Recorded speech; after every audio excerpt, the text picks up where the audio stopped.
네, 여러분 안녕하십니까. 뉴스와이드 시작하겠습니다. 오늘도 정치권 소식 네 분과 짚어보도록 하겠습니다. 김준혁 더불어민주당 의원, 이용호 전 국민의힘 의원, 김종욱 전 민주연구원 부원장, 최수영 시사평론가 나오셨습니다. 어서 오십시오. 예. 네, 안녕하세요. 오늘 우여곡절 끝에 이해운 기획예산처 장관 후보자에 대한 인사청문회가 지금도 진행이 되고 있습니다. 핵심적인 내용을 저희가 영상으로 먼저 모아봤습니다. 청문회 어떻게 임하실까요? 성실히 그리고 국민들께 걱정하고 계시는 부분을 잘 소명하겠습니다. 지금 이해운 후보자 비망록입니다. 이거 진위 확인을 위해서 후보자에게 이거 비망록 한 부를 좀 전달하려고 하는데 위원장님 허락해 주시겠습니까? 네.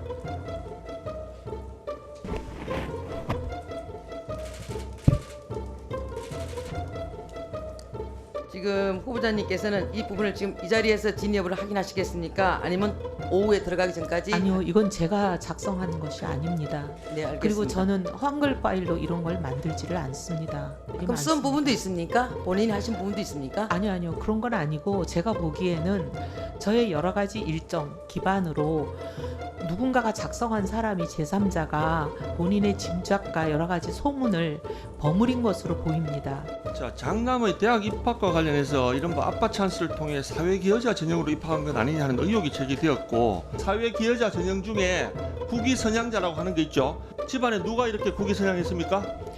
어제 그래서 저희가 학교 측에 확인한 것은 누가 국위선양을 했냐니까요. 아, 누구를 예를 들어서 장남이 연세대학교에 입학을 하게 되었습니까? 그걸 묻잖아요.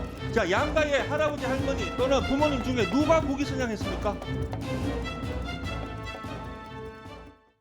이해운 후보자에 대해서 뭐 여러 가지 의혹들이 제기됐었죠. 뭐 보좌진에 대한 폭언부터 해가지고 자녀 입시 의혹, 뭐 아파트 청약 의혹 여러 가지가 있습니다. 하나씩 지켜볼 텐데 먼저 기존의 여당의 태도를 보면 청문회가 열리면은 여당 청문위원들은 후보자를 좀 보호하고 발언 기회 좀 많이 주려고 하고 배려하는 모습을 보였는데 오늘은 자료 제출 부분 관련해서는 아주 여당도 강하게 질타를 하더라고요. 분위기가 조금 다른 거죠, 과거하고는. 일단 뭐 기본적으로 그 처음에 이해운 후보자 지명이 됐었을 때 이재명 대통령이 어떤 통큰 정치 또 포용의 정치에 대한 뭐 옹호도 있었지만 예. 그러나 또 상당히 많은 국민들과 또 사회 대개혁을 요구하는 그런 시민들 입장에서는 정말 좋은 사람들도 많은데 또 재정 전문가들도 많이 있는데 왜 하필이면 이해운이냐 예. 뭐 이런 뭐 생각들이 많이 있지 않았겠습니까?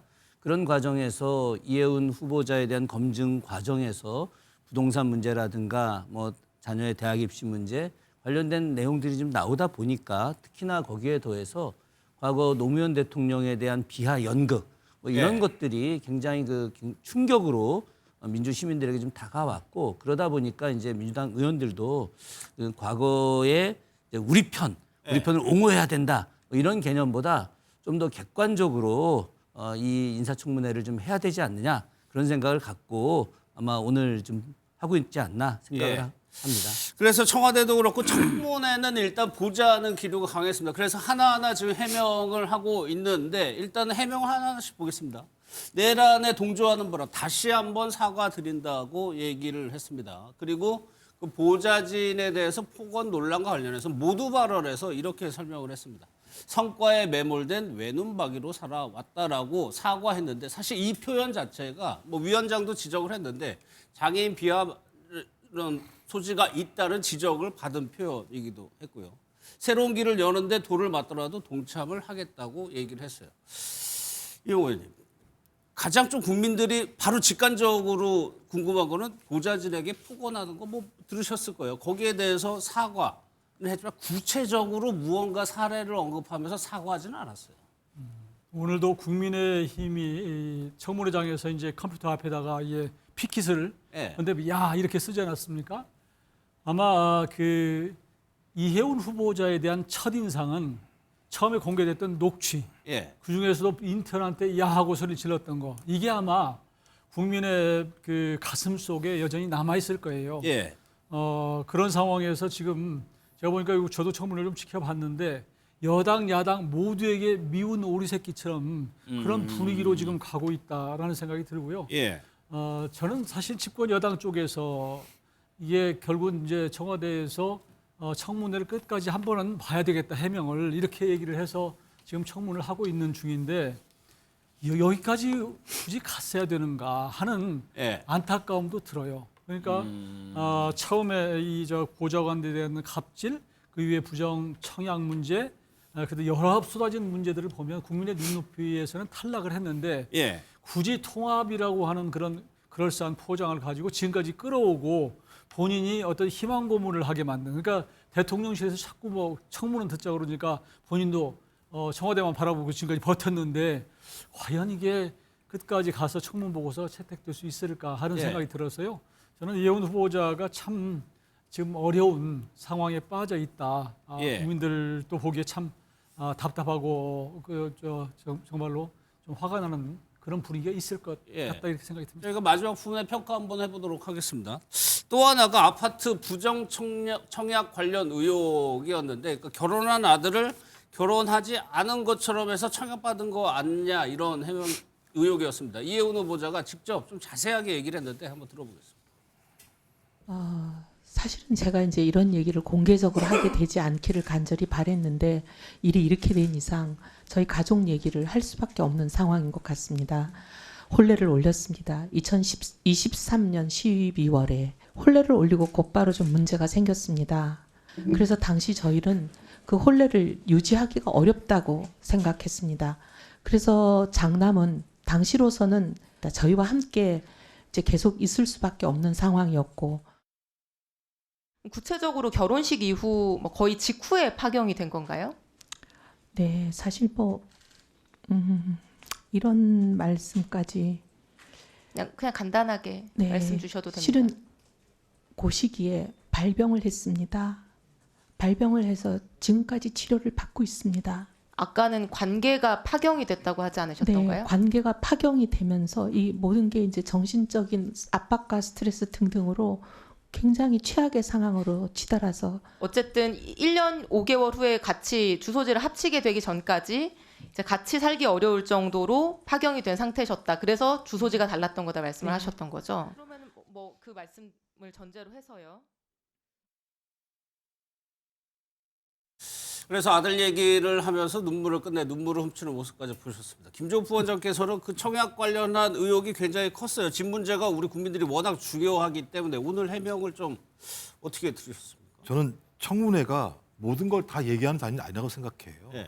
그러니까 저는 부부 파경이라고 하는 게 자기 자식 아들과 며느리에 대한 얘기인데 꼭 저 얘기를 했어야 하나? 핵심적인 내용은 예. 청약 과정에서 뭔가 불법적인 요소가 있다라고 하니 자료를 내라고 한 거잖아요. 예. 근데 자료를 내는 대신 저런 저간의 사정을 얘기하는데 아들 내외의 저런 문제까지 꼭 청문회에서 제기할 필요가 있었나라고 하는 측면. 그러니까 저걸 들으시는 분, 저런 얘기를 듣게 되면 불법이 예. 아니다 이렇게 설명하려고 하는 걸지 모르겠습니다만 국민들이 들으려고 하는 건 수사 과정에 대한 경찰 추조 과정을 들으려고 하는 게 아니잖아요. 예. 저분이 어떤 능력, 그다음에 어떤 해명을 할 것인가를 들으려고 하는데 저런 해명을 듣는 국민 입장에서는 저것을 해명이라고 이해해 주실까라고 하는 측면에서 좀 접근이 좀 잘못된 것 같다라는 생각이 들고요. 그러니까 예. 자료를 제출하라는 거였어요. 당신이 불법이 아니라고 얘기하면 관련된 예. 자료를 내면 되는 것이고 여러 가지 문제가 있다고 하더라도 또 합법적으로 아직까지 혼인신고를 안 했으니 그럴 수 있는 거 아니냐. 미안하다 잘못했다라고 얘기하면 되는 건데 예. 저걸 저렇게까지 얘기를 하는 것 자체가 국무위원을 하겠다라는 분이 저렇게 하실 필요까지 있었나라는 전 느낌이 들어요. 예. 그러다 보니까는 그 같이 같이 살았다는 증거를 내달라고 또 그런 요구가 있었던 것 같아요. 그러니까 이게 법 위반 사항이냐 아니냐에 따라서 저 청약이 문제를 근본적으로 따져 들어갈 수 있기 때문에 그래가지고 집을 뭐 내놓을 거냐 말 거냐 이런 질문까지도 있었거든요. 그러니까 진성준이 그렇게 물었죠. 용의가 있느냐, 집 내놓을 용의가 있느냐 물었는데 저게 이제 해당되는 법이 아마 주민등록법하고 이제 주택법이 이제 위반이 될 수가 있는데 주택법 같은 경우는 법 개정이 안 돼서 저렇게 허위 사실이 된다 하더라도 환수하거나 몰수하거나 뭐 이런 것들은 조항이 없다 그러더라고요. 국회에서 그게 법 개정이 안 됐기 때문에. 근데 명백한 건 주민등록법은 위반이죠. 근데 제가 보기에 이렇게 실정법을 위반한 것 말고도 사실은 오늘 이제 얘기했던 것이 이제 그 자료들 한번 내달라고 했는데 그게 이제 인터넷으로 청약했기 때문에 자료가 없다고 얘기하는데 그건 말이 안 되는 거잖아요.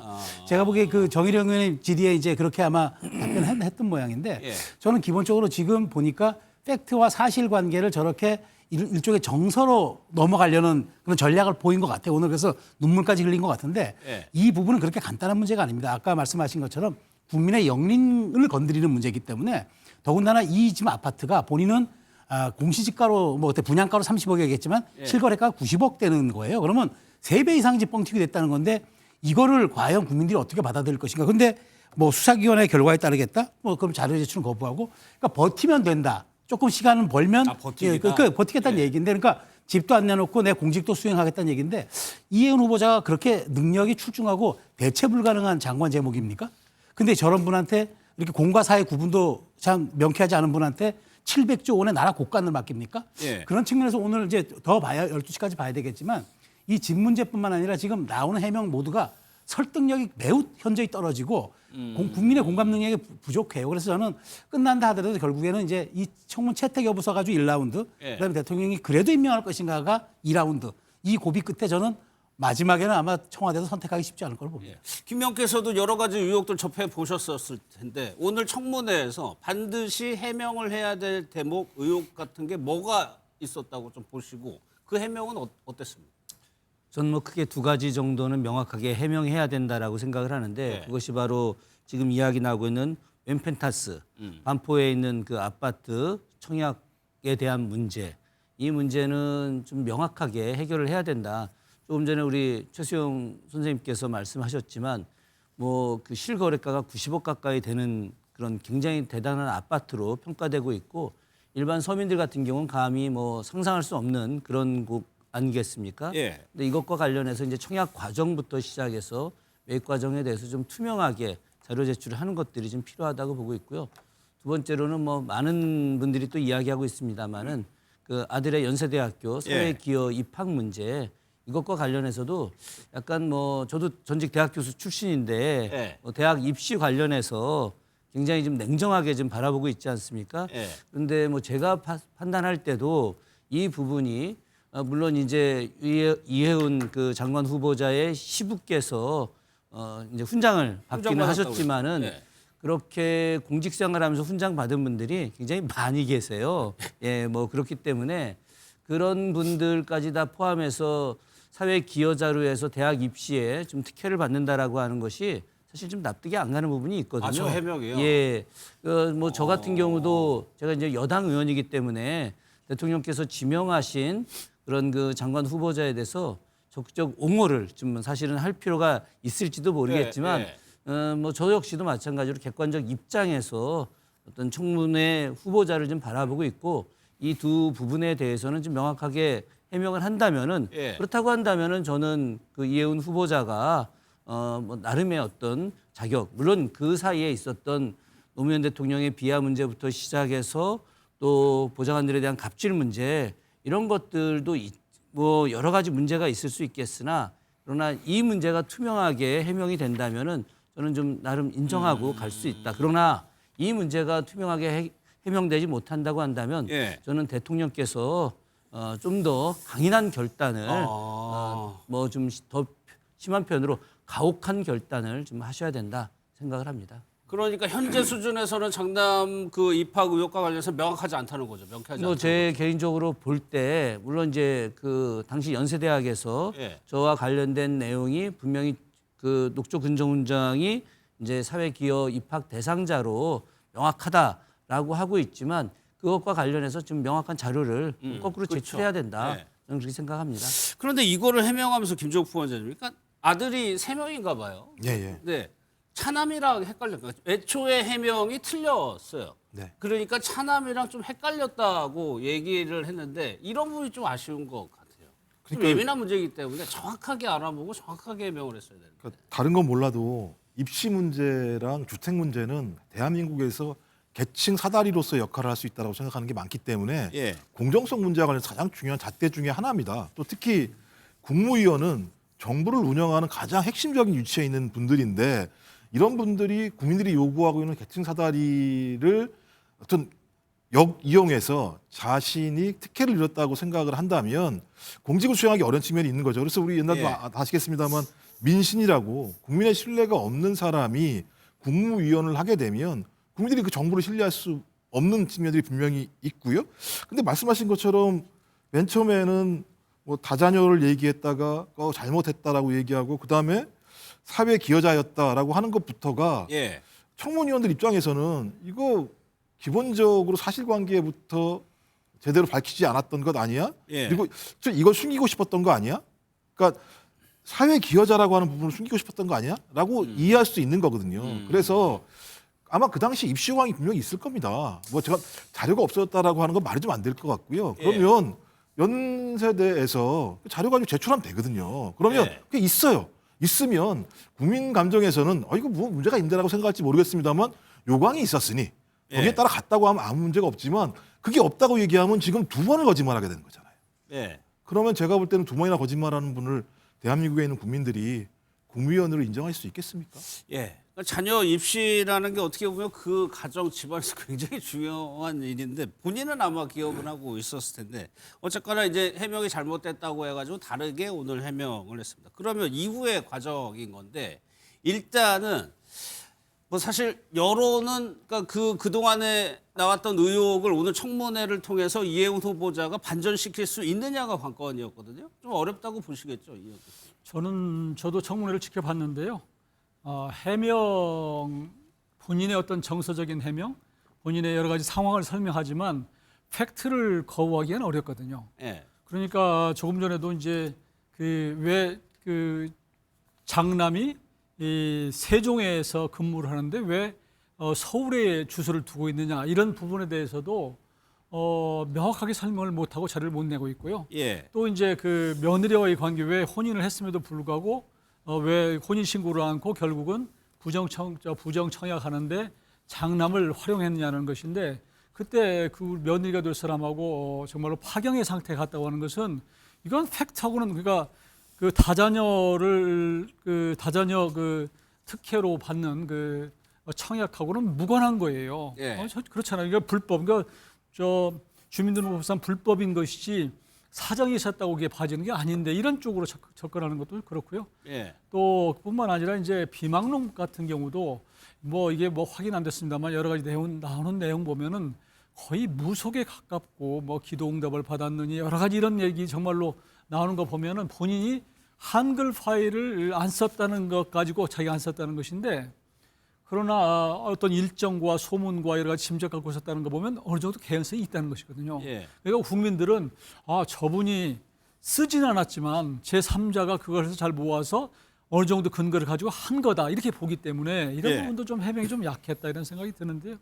본인은 뭐 오늘 해명을 하면서 이제 돌을 맞더라도 동참하겠다 이렇게까지 얘기했는데 이거 잘못하면 돌만 맞고 이게 동참하기는 좀 어려운 국면으로 가지 않을까 하는 그런 생각을 해봅니다. 예.